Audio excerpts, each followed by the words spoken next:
یہ جو ٹیپس ہیں اور یہ جو ویڈیوز بنائی ہوئی ہیں، یعنی یہ 18 سال کی عمر سے کم 66% پاکستانی ہیں، بچے ہیں، نوجوان ہیں، ان کے لیے سوشل میڈیا پہ ایک گن چلانا، یعنی یہ اور تو چھوڑیں، یہ ہماری دین کے خلاف ہے۔ وہ ملک جو اسلام کے نام پہ بنا تھا، قرآن کی آیت ہے کہ اپنے دوسروں کے گناہوں پہ پردہ ڈالو تاکہ معاشرے میں گناہ نہ پھیلے۔ تو یہ تو وہ چیزیں کر رہے ہیں جو کہ ملک کو ہر طرح تباہ کر رہے ہیں۔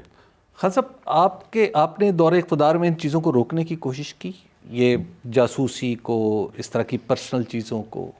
ہمارے دور میں کب اس طرح کی چیزیں آئی تھیں؟ ہم نے بڑی کوشش کی، اور ہم نے یہ بھی کہ سوشل میڈیا کے اوپر بھی ہم نے کہا کہ ان کے اوپر بھی کوئی لمٹس آنی چاہیے۔ وہ کوشش کی، لیکن وہ صحیح معنی میں وہ یعنی مشاورت نہیں ہوئی ہوگی، اس کے خلاف میڈیا کھڑا ہو گیا کہ جی آپ میڈیا کے اوپر کوئی تنگی کر رہے ہیں۔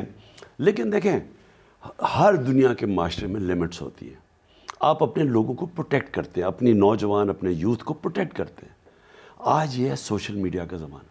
آپ اگر یہ گن چلائیں گے، اور آج کل کیا مشکل ہے، آپ آرٹیفیشل انٹیلیجنس کے ذریعے سافٹ ویئر بنے ہوئے ہیں، آپ آدھے گھنٹے میں کسی کے اوپر گندی کوئی فلم آڈیو بنا دیں۔ اگر آپ یہ چلا رہے ہیں صرف اس لیے کہ ہم کسی طرح ہم قبول کر لیں ان چوروں کو، یہ تو نہیں ہونے لگا نا۔ لیکن ان چوروں کو کتنی بڑی قیمت ادا کر رہی ہے ایک آدمی کے فیصلے کے کہ جو ان چوروں کے اوپر مسلط کیا۔ ہم سب کو ان کو ایکسیپٹ کروانے میں یہ معاشرہ کتنی بڑی قیمت ادا کر رہا ہے۔ لیکن خان صاحب، یہ لوگ پارلیمنٹ میں بھی آئیں گے جب الیکشن ہوگا، ان میں سے کچھ تو پارلیمنٹ میں بھی آئیں گے، آپ کو تسلیم تو کرنا ہوگا۔ دیکھیے، ان میں سے ہر کوئی تو نہیں ہے کو میں کہہ رہا، لیکن یہ نواز شریف اور زرداری کو تو میں 26 سال سے کہہ رہا ہوں یہ کرپٹ ہے۔ ساری دنیا جانتی ہے، ان کے کرپشن کے افسانے لکھے ہوئے ہیں، باہر کے اخباروں پہ، میڈیا پہ، کتابوں کے ڈاکیومنٹریز پہ ان کی کرپشن کا ذکر ہے۔ تو ان کو مجھے ایکسیپٹ کروا رہے ہیں کہ جی ہم ان کو پولیٹیشین کر کے ایکسیپٹ کریں، ہم کبھی نہیں کریں گے ان کو۔ خان صاحب، آئندہ آپ کی حکومت آتی ہے، آپ کے سامنے چیلنجز شاید 2018 سے زیادہ بڑے ہوں گے، اور آپ کو ایک دفعہ پھر بہت ساری بیڈ آپشنز میں سے ایک آپشن لینی ہوگی۔ اب آپ کی تیاری کی کیا پوزیشن ہے؟ کیا آپ نے اس کے لیے پلان کر لیا ہے؟ کچھ ہمیں بھی بتائیں۔ دیکھیں، سب سے پہلے تو حبیب، ہمیں جب 2018 میں حکومت ملی تھی تو بینکرپٹ تھی، اور ہم نئے تھے، تجربہ ہمیں نہیں تھا۔ تو اس کے باوجود بڑی مشکلوں سے ہمارا شروع میں بہت ہی مشکل وقت گزرا تھا، کیونکہ میں نے کبھی اتنی محنت نہیں کی، یعنی اتنے پریشر نہیں لیا جو وہ تھا۔ تو اس کے باوجود پھر کووڈ بھی آ گئی اور اس کے اپنے چیلنجز تھے، لیکن ہم نے ملک کو، اللہ کا شکر ہے، تیسرے چوتھے سال اٹھا بھی دیا، ہم سیکھ بھی گئے۔ اب ہمیں تجربہ ہو گیا، ہمیں آئیڈیا ہے کہ کون سی چیزیں ہم نے پہلے کرنی ہے۔ ایک چیز تو میں آپ کو بتا دوں کہ جب تک جو ورڈ ہے رول آف لا، آپ انصاف جب تک نہیں قائم کرتے، یہ ملک اس میں سے کوئی بھی نہیں نکال سکتا، کیونکہ اس کے پرابلم سارے ہیں۔ یہاں ایک ایلیٹ کیپچر ہے، ورڈ ایلیٹ کیپچر استعمال ہوتا ہے۔ جو طاقتور ہے نا، وہ نہ قانون کے نیچے ہے، نہ وہ ٹیکس دیتا ہے، پیسہ چوری کر کے ملک سے باہر بھیج دیتا ہے۔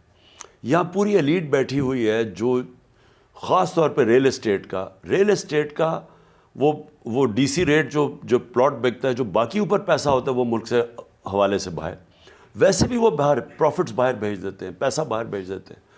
اب وہ سارا ڈالر ملک سے باہر جا رہا ہے، اور ملک کو پرابلم، ملک کے پاس ڈالرز نہیں ہیں، اور کیونکہ ڈالرز نہیں ہیں ملک اپنے گھٹنوں پہ ہے۔ ہندوستان کو کوئی مسئلہ نہیں آتا، کیونکہ ان کے پاس ریزروز پتہ نہیں 500-600 ارب روپے کے ریزروز ہیں، ہمارے ریزرو 6 ارب ڈالر کے رہ گئے ہیں۔ تو اور کبھی کسی نے ایکسپورٹس پہ زور ہی نہیں دیا، کسی لانگ ٹرم پلاننگ ہی نہیں کی۔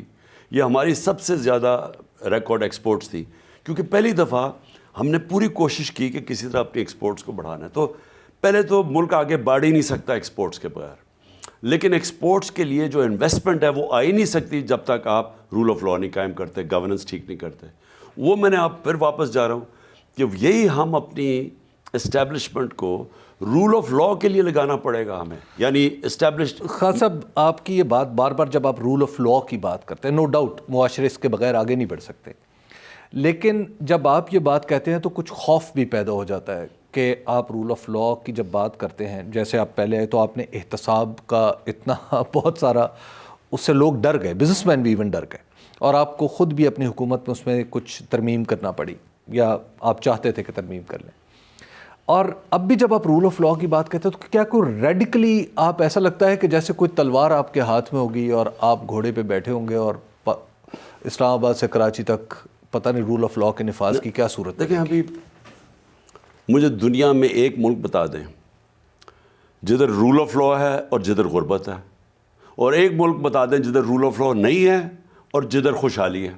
ایک ملک نہیں ہے. نہیں، سارے ملک جو غریب ہیں وہاں رول آف لاء نہیں ہے، سارے ملک جو امیر ہیں وہاں رول آف لاء ہے. لیکن سختی، اس کے لیے سختی کی حد کیا ہوگی؟ میں کہہ رہا ہوں کہ پاکستان کے لیے یہ جو میں 26 سال پہلے انصاف کی تحریک شروع کی تھی، اس ملک میں جب تک آپ انصاف نہیں قائم کریں گے یہ ملک وائبل ہی نہیں ہے، سالونٹ ہی نہیں ہے، پیر پہ نہیں کھڑا ہو سکتا آپ. کیونکہ دیکھیں ہو کیا رہا ہے، ایک چھوٹا سا ایک طبقہ اوپر بیٹھ کے اس کا خون چوس رہا ہے. اس کو آپ بار بار NRO دے دیتے ہیں، آپ ان کے لیے پریولیجز کر دیتے ہیں، قانون ان کے لیے بدل دیتے ہیں، ان کے پاس ٹیکس وہ نہیں دیتے ہیں. اب آپ اگر ہم سمجھتے ہیں کہ ہم ملک کو وائبل کریں گے تو کوئی مغربی ملک دیکھ لیں، کوئی سوئٹزرلینڈ دیکھ لیں، یورپ دیکھ لیں، انگلینڈ دیکھ لیں، امریکہ دیکھ لیں، اسکینڈینیویا دیکھ لیں. یہ کیوں کامیاب ہے؟ کیونکہ طاقتور قانون کے نیچے وہ ٹیکس دیتا ہے، وہ غلط کام نہیں کرتا. اچھا وہ لوگ آزاد ہو جاتے ہیں. آپ جب انصاف دیتے ہیں لوگوں کو آزاد کر دیتے ہیں. کیوں یہاں پاکستانی باہر لیکن آپ کے انصاف سے کچھ لوگ ڈرتے بھی ہیں. نہیں ابھی میں سمجھا دوں پہلے کیوں پاکستانی یہاں سے بلیک کا ویزا غلطی سے اسمگلنگ کر کے باہر جاتے ہیں اور پیسے کھڑے ہو جاتے ہیں پیر پہ. کیوں ہوتے ہیں؟ کیوں؟ پیسے تو نہیں کوئی بانٹ رہا، لیکن وہاں انصاف ہے، محنت کرتا ہے. اس کو وہاں کوئی قبضہ گروپ نہیں ہے. مجھے بتائیں قبضہ گروپ کیوں یورپ میں نہیں ہے، کیوں امریکہ میں نہیں ہے؟ قبضہ گروپ اس ملک میں جدھر انصاف نہیں ہے، جدھر رول آف لاء نہیں ہے. قبضہ گروپ کدھر آپریٹ کرتا ہے؟ کمزور کے اوپر. میں کمزور کی زمین، طاقتور کی تو میں زمین نہیں قبضہ کرتا، میں کمزور کی کر لیتا ہوں. ساری جگہ طاقتور کمزور کے اوپر قبضے کر رہا ہے اور وہ ملک آگے نہیں بڑھ سکتا. اور پھر سے میں کہتا ہوں اوورسیز پاکستانی کبھی یہاں انویسٹ نہیں کرے گا، سرمایہ کاری آئے گی نہیں. اتنا بڑا ہمارا 1 کروڑ اوورسیز پاکستانی، وہ کیوں نہیں آتا؟ کیونکہ رول آف لاء نہیں. آپ کتنے عرصے میں یہ تاثر بنا دیں گے؟ جیسے آپ کہہ رہے ہیں کہ 5 لاکھ لوگ بھی یہاں پہ انویسٹ کر دیں، کتنا عرصہ لگے گا آپ کو رول آف لاء کا تاثر قائم کرنے میں کہ دنیا سمجھے کہ ہاں؟ دیکھیں اس میں سارے، میں اکیلا نہیں ہوں گا، یہاں داروں کو سب کو پہلے تو قوم کو فیصلہ کرنا پڑے گا کہ کیا ہم نے بیکاریوں کی طرح کہ میں مانگنے نہیں آیا لیکن مجبور ہوں، کیا ہم نے ایسے گزارا کرنا ہے؟ کیا ہم نے ہاتھ پھیلا کے یا ذلیل ہوتے رہنا ہے کہ اس لیے تو پاکستان نہیں بنا تھا؟ یا کیا خوددار ایک لا الہ الا اللہ کا مطلب کیا، پاکستان کا نعرہ کیا، جو کہ خودداری کے اوپر، غیرت کے اوپر ایک عظیم قوم بنا تھا ہم نے. تو اگر ہم نے وہ بننا ہے تو یہ غلط فہمی میں سارے ادارے دیکھ لیں جو بھی ہیں، اگر یہ ملک اکٹھا ہو کے اب اس طرف نہیں جائے گا لا الہ الا اللہ پہ، جس کے لیے ایک عظیم خواب کہ ہم نے عدل اور انصاف، جو مدینہ کی ریاست میں سب سے پہلے تو عدل اور انصاف قائم ہوا تھا، پھر خوشحالی آئی تھی. تو اگر یہ قوم ادھر نہیں جائے گی، مجھے افسوس سے کہنا پڑتا ہے یہ قوم وائبل ہی نہیں رہے گی.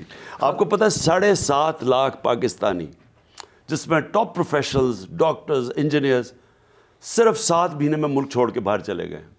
تو پاکستان کے اوپر تو امید ہی ختم ہوتی جا رہی ہے لوگوں کو.